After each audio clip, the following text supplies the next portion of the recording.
একটা সময় ছিল যখন ছেলে মেয়ে যদি অ্যাফেয়ার করতো লুকিয়ে লুকিয়ে চিঠি দিয়ে, কেউ যেন না জানে, তাই না?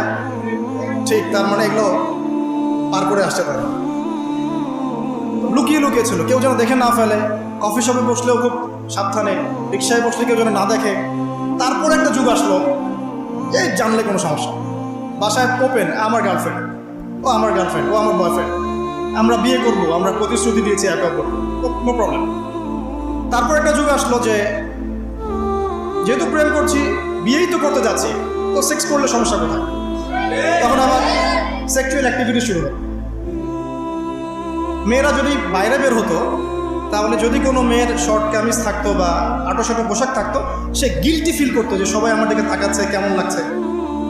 আর বেশিরভাগ মানুষ এমনটা করতো না, ওই কয়েকজন করতো। আস্তে আস্তে একটা যুগ আসলো যে না, এখন বেশিরভাগই করে, সয়ে গেল।